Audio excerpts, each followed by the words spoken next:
지난주 경주시에서는 에이펙 정상회담이 있었지요. 잘 보셨죠, 여러분들? 우리 대한민국 국민들이 주시에서 보셨을 것 같습니다. 한미 정상회담도 있었고 또 한중 정상회담도 있었고 아시아 태평양 지역의 여러 나라 국가 정상들이 모여서 회담하는 모습들을 우리가 주시해 보았습니다. 서로 이렇게 보다 나은 사회를 만들기 위해서 서로 간에 이런 좋은 우호 관계를 맺기 위해서 노력하고 또 경제 발전을 이루기 위해서도 협의하는 것을 보았습니다. 그런 모습을 보면서 우리 모두의 마음이 그래도 좀 다소나마 가벼워지고 밝아지지 않았을까 생각이 듭니다. 왜 그런가 하면 지금까지 우리의 마음이 좀 무거웠지요. 80년 가까이 지속되고 있는 한반도의 분단 상황을 보면서 늘 마음 한켠에 이 돌덩어리가 있고요.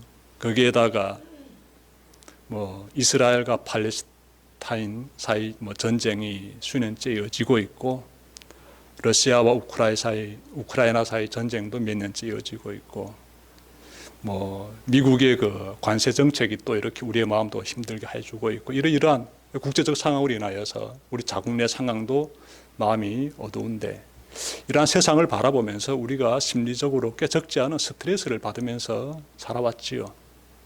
그런데 이번에 지난주에 이렇게 이루어진 에이펙 정상회담 보면서 다소나마 마음이 좀 가벼워지더라고요. 왜냐하면 대한민국의 이재명 대통령님이 한반도의 평화를 위해서 정말 진심으로 많이 애쓰는 것을 보았습니다. 그리고 또 각국의 정상들이 모여가지고 서로 좀 협력해서 함께 더불어 살고자 하는 그러한 모습들을 보여줘가지고 그래서 그런지 마음이 좀 가벼워지더라고요. 여러분, 서로 이렇게 협력하면서 살아야지 국가들마다 서로 이렇게 장벽을 높이 쌓게 되면은 서로가 이렇게 생존하기 힘든 그런 시대가 도래했습니다. 21세기는 장벽을 쌓으면서 살게 되면은 굉장히 어렵게 살아갈 수밖에 없는 그런 시대다라고 전문가들은 말하고 있습니다. 최근에 나온 책 트렌드 코리아 2026에 따르면 몇 년 전부터 기업들이 공진화 전략을 추진하고 있습니다. 공진화 전략이 무엇인가 하면 기업들이 자신의 영역을 고수하기보다는 이제는 과감히 경계를 넘나들면서 협업을 해나가는 것을 말합니다. 대표적인 예로 2024년에 한국의 현대자동차는 미국의 자동차 회사인 GM과 손을 잡고 중남미에 출시할 차량 5종을 공동 개발하기로 했습니다. 현대자동차의 협업은 여기서 그치지 않았습니다. 올해에는 일본의 자동차 회사인 토요다와 독일 자동차 업체인 BMW와 손을 잡고 수소 트럭을 만들어 물류 운송을 진행하는 수소 생태계를 구축하기로 했습니다. 이 외에도 스타벅스라든지 애플 등 여러 기업이 한국의 기업들과 협업하고 있습니다. 책에서는 AI 시대가 도래함으로써 이제 인류는 초협력 시대에 이르렀다라고 말하고 있습니다. 그냥 협력 시대가 아니라 초협력 시대에 직면했다라고 말하고 있습니다. 눈앞에 다가온 초협력 시대에서 성공하기 위해서는 열린 마음으로 협력해야 한다라고 책에서는 촉구하고 있습니다. 여러분, 21세기를 살아가려면요, 서로 마음을 열고 그리고 협력해야 합니다. 전문가들은 일반적인 협력이 아닌 초협력을 해야 한다고 말하고 있는데 그래야만이 생존할 수 있다라고 말하고 있는데 이것이 오늘날의 현실입니다. 이러한 세상의 흐름을 보면서 드는 생각이 있습니다. 만약 지구촌의 모든 나라가 저마다의 장벽을 허물고 활발히 협업을 이루어간다면 어떻게 될까요? 놀라운 변화들이 나타나겠지요. 아마도 우리 모두의 그 간절한 숙원이기도 한데, 이 지구촌에서 가장 심각한 문제로 지금까지 남아있는 이 기아 문제부터 사라질 것입니다. 먹고 사는 문제는 다 해결될 것입니다. 더 나아가 지구촌은 각자 도생의 격전장이 아닌 상생협력의 낙원으로 변화될 것입니다. 인류의 소망인 전 세계인이 하나로 결속이 되는 이러한 기적이 과연 이 땅에서 이루어질 수 있을까요? 여러분, 놀라운 것은요, 성경에서 그 가능성을 제시해주고 있습니다. 오늘 본문인 에베소서 2장 13절부터 18절 보시면요, 놀라운 내용이 나옵니다. 본문을 읽어보시면요, 전체 내용을 주님 안에서 우리는 하나, 주님 안에서 우리는 하나, 이렇게 압축할 수 있습니다. 오늘 본문 내용을 요약하게 되면은 주님 안에서 우리는 하나가 되겠습니다.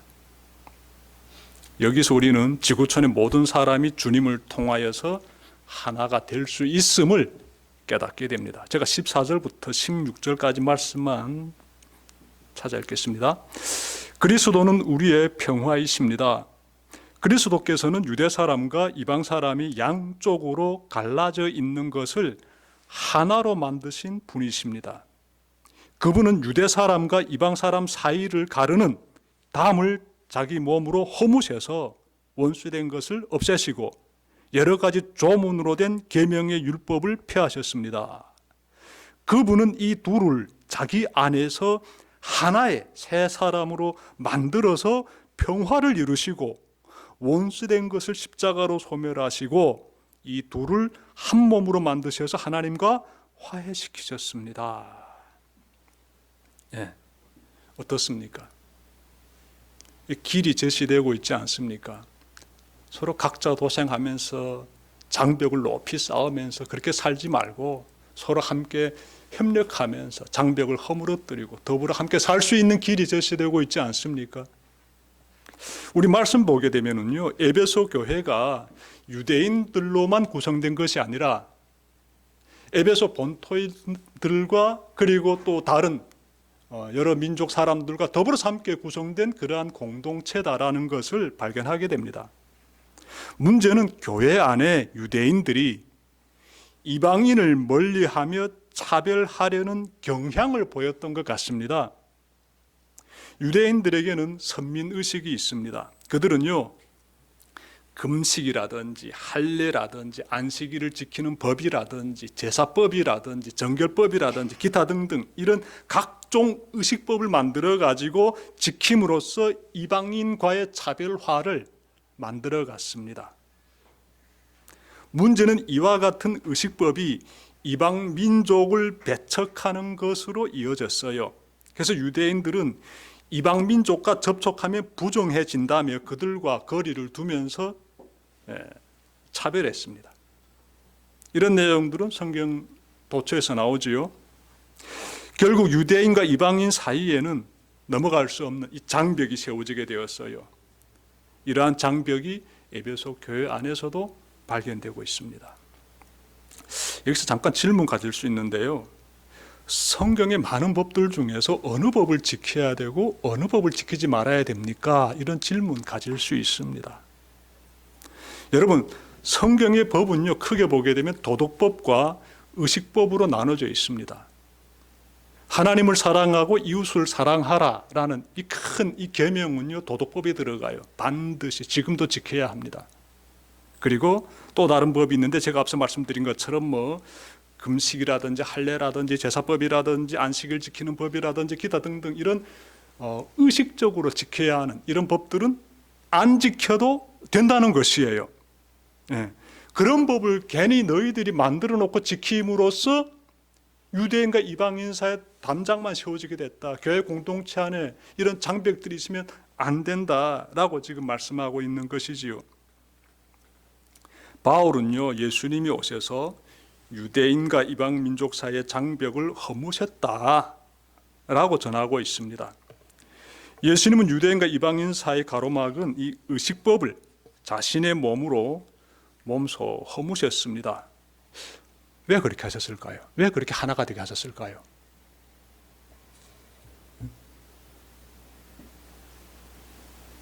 여러분, 금식이라든지 할례라든지 제사라든지 기타 등등 이런 의식법을 지켜야만이 구원받는 거 아니에요. 불필요한 것은 피해도 됩니다. 예. 그걸 반드시 지켜야 구원받는 것이 아니기 때문에 예수님께서 그런 것들은 다 지키지 않아도 된다고 이렇게 가르쳐 주신 것이에요. 그래서 바울도 이 부분에서 잘 깨달았기 때문에 전하는 것이고요. 구원받기 위해서는 어떻게 해야 됩니까? 뭘 믿어야 되겠습니까? 예수님의 말씀 믿어야 되지요. 쉽게 말씀드리면 주님의 십자가의 희생과 주님의 부활하심을 믿으면 되는 것이에요. 거기에 구원의 길이 있습니다. 중요한 사실은요, 예수님께서 이방 민족을 잘 들으십시오. 복음의 공동체인 교회로 부르셨다는 것이에요. 그 장벽을 허물어 주심으로써 유대인들만이 저 천국으로 들어가는 것이 아니라 유대인들만이 교회로 들어와가지고 주님을 믿는 것이 아니라 저 장벽을 허물어 버리심으로써 이방인들도 다 교회로 들어와가지고 다 함께 하나가 되어서 하나님의 구원받는 백성이 되게 하셨다는 것이에요. 그래서 마태복음 28장 19절 보시면 예수님께서 부활하신 다음에 이렇게 말씀하시지요. 모든 민족을 제자로 삼아 아버지와 아들과 성령의 이름으로 세례를 주라. 다 교회 공동체로 불러가지고 복음 안에서 하나가 되게 하라. 이 말씀이지요. 예수님의 명령입니다. 덕분에 이방 민족에게도 복음이 전파되어 그들도 어떻게?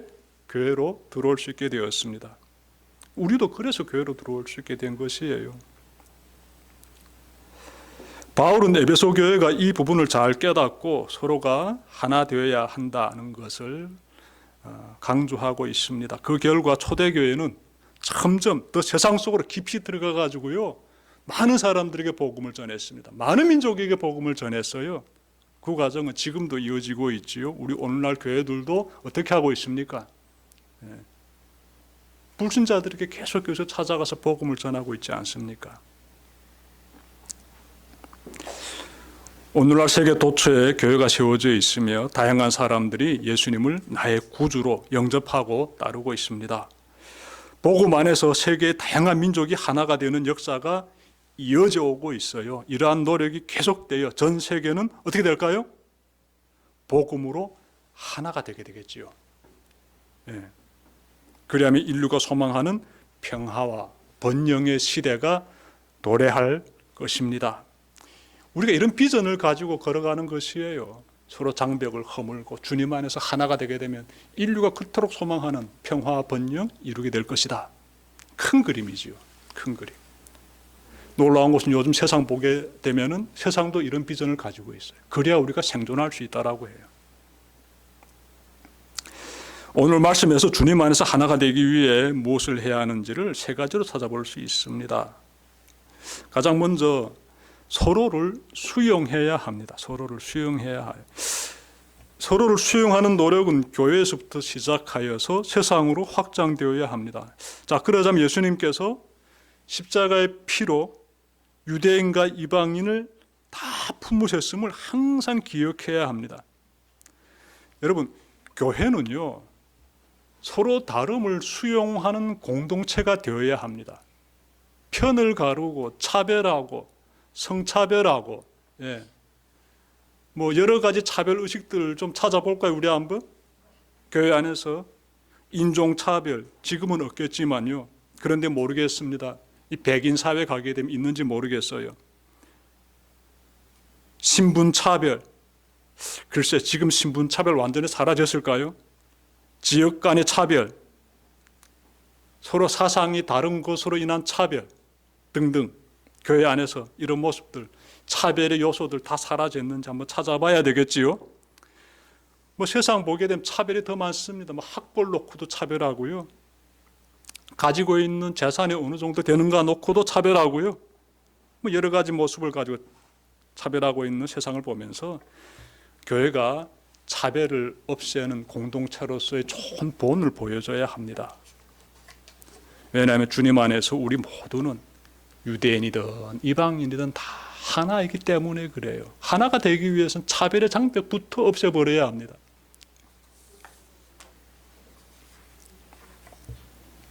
예수 그리스도의 복음이 세상에 짙게 배어 있는 온갖 차별들을 물리치고 만인을 수용하고 있음을 명심하시고 여러분의 삶에서도 잘 구현하시기를 바랍니다. 주님 안에서 하나가 되기 위해서 다음으로 서로가 낮아져야 합니다. 여러분 오늘 본문 보세요. 그리스도 예수 안에서 그분의 피로 하나님께 가까워졌습니다. 이런 말씀 나오죠. 13절 하반절에서. 그리고 유대 사람과 이방 사람 사이를 가르는 담을 자기 몸으로 허무시고 14절 하반절에서 나오고요. 원수된 것을 또 십자가로 소멸하시고 16절 앞부분에서 나옵니다. 이런 말씀들은 예수님이 우리를 구하시려고 십자가에 죽임 당하시기까지 자신을 낮추셨음을 지금 보여주고 있습니다. 자신을 얼마나 낮추셨는지를 지금 우리로 하여금 딱 깨닫게 해주고 있는 귀한 말씀들이에요.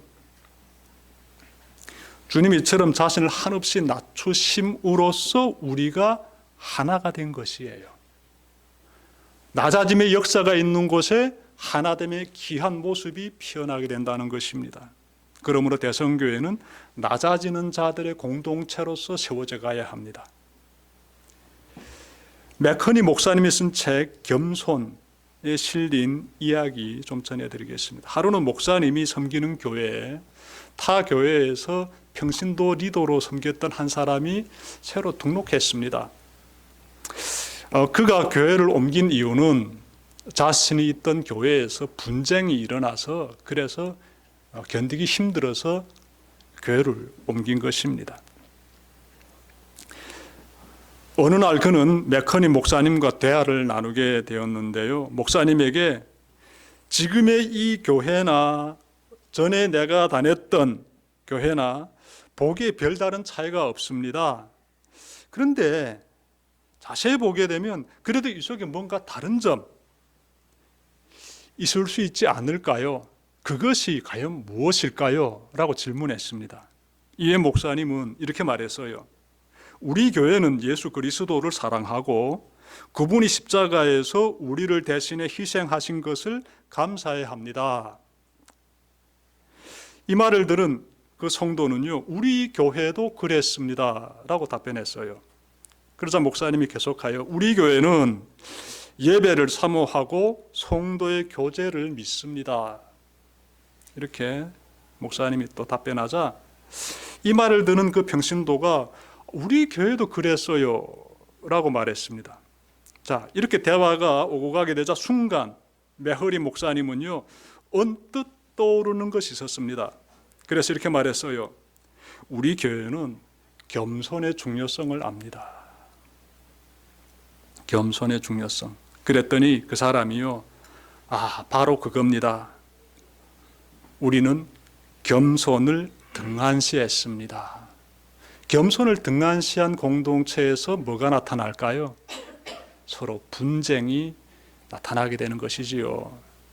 겸손한 공동체에는 분쟁이 일어날 수가 없고요. 서로 높아지려고 하게 되면 서로를 지적하게 되고 서로 지적하는 가운데서 분쟁이 일어나게 되는 것이지요. 서로 낮아지려고 하고 수용하려고 하고 겸손하게 이렇게 서로의 관계를 이어간다면 분쟁이 일어날 수 있겠습니까? 여러분, 두 교회의 모습을 통해서 우리가 좀 생각해 봅시다. 대성교회의 내일과 지금의 현재를 좀 살펴봤으면 좋고 또 꿈꿔봤으면 좋겠습니다. 우리 교회요, 아담하고 작은 공동체이지만 낮아지는 것을 간절히 소망하는 그런 공동체 되어야 됩니다. 그래야 하나가 될 수 있어요. 예수님의 낮아지심으로써 온 인류를 품으셨듯이, 그렇게 하나가 되게 하셨듯이 이 교회는 그런 모습을 가지고 이뤄내야 하며 삶에서도 구현해야 하며, 그리고 여러분들 세상에 나가서 그렇게 사셔야 합니다. 그렇게 사실 수 있죠, 여러분들. 예, 꼭 그렇게 사십시오. 하나됨의 역사를 만들어낸 여러분들 되시길 바랍니다. 자, 끝으로 주님 안에서 하나가 되기 위해서는요, 평화의 복음을 여러분들이 열심히 전해야 합니다. 여러분, 예수님이 아니셨다면 우리는 여전히 하나님과 원수 관계에 놓여 있어요. 제가 지난 주일 때 이 부분을 많이 강조해 드렸기 때문에 그냥 간단히 말씀드리고 넘어갈게요.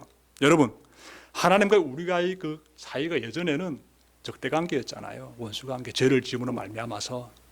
예수님이 오셔가지고 그 관계를 다 풀어주셨습니다. 좋은 관계로 화해시켜 주셨어요. 얼마나 감사합니까? 하나님과 우리 사이에 화해를 시켜주신 예수님 덕분에 우리는 예수님을 통하여 성령님 안에서 성부 하나님께로 나아갈 수 있게 되었어요. 참으로 예수님은 우리의 평화가 되십니다. 평화. 예수님께서 평화의 역사를 이루어가시는 모습 자세히 보십시오. 어떤 모습이 딱 떠오릅니까? 평화를 이루어가시기 위해서 예수님이 어떻게 일하십니까? 그분이 먼저 우리에게로 찾아오지 않습니까? 찾아오셔서 우리와 시선을 맞추시고 우리와 대화를 시작하지 않습니까? 그리하여서 평화가 이루어지게 된 거 아니겠습니까? 여러분, 예수님께서 우리에게 이 모든 부분에 대해서 몸소 보여주셨어요. 너희도 세상에 나가서 이렇게 하라고 또한 명령하셨지요. 그래서 우리는 세상에 나가서 뭘 어떻게 해야 되는가 하면 주님처럼 하시면 돼요. 평화의 사도가 되어가지고 불신자들에게 먼저 다가가십시오. 그리고 주님의 사랑으로 그들에게 복음을 차근차근 전하십시오. 살아계신 하나님이심을 전하십시오. 그 가운데서 놀라운 역사가 일어나게 되지요. 먼저 여러분들이 움직여야 된다는 것이 되겠습니다. 먼저 움직이십시오. 먼저 용기를 내시고요, 다가가십시오. 평화의 역사가 일어나게 됩니다. 하나님께서 그렇게 일하셨기 때문에 우리가 그 모습을 꼭 따라 배우시길 바랍니다. 저는요, 이번에 그 에이펙 회담 보면서 어떤 생각 드는가 하면요, 남과 북의 분단의 문제를 해결하기 위해서는 길이 열려야 된다. 이 서로 단절된 이 한반도가 통일되기 위해서는, 평화적으로 하나 되기 위해서는, 복음으로 이 나라가 완전히 주님의 나라로 변화되기 위해서는 길이 열려야 된다. 이 생각을 많이 했어요. 그 길을 내는 공동체가 대성교회가 되길 바랍니다. 그리고 그 길을 만들어내는 역사를 이뤄내는 데 쓰임받는 대한민국의 정치 지도자들 되었으면 좋겠습니다. 만나야 돼요. 만나야 됩니다. 만나기 위해서 노력하는 사람이 평화의 사도입니다. 평화의 사도.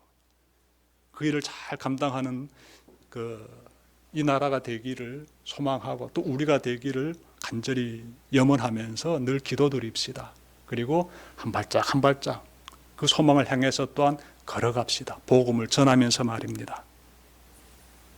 말씀 마치려고 합니다. 오늘은 주님 안에서 우리는 하나라는 제목으로 말씀을 전해드렸습니다. 예수님께서 우리에게 하나가 되는 길을 몸소 만들어 주셨습니다. 이것이 복음이지요. 그러므로 우리는 서로를 수용함으로 하나가 되고, 서로가 낮아짐으로 하나가 되고, 평화의 복음을 전함으로써 하나가 꼭 되시기를 바랍니다. 기도드립시다.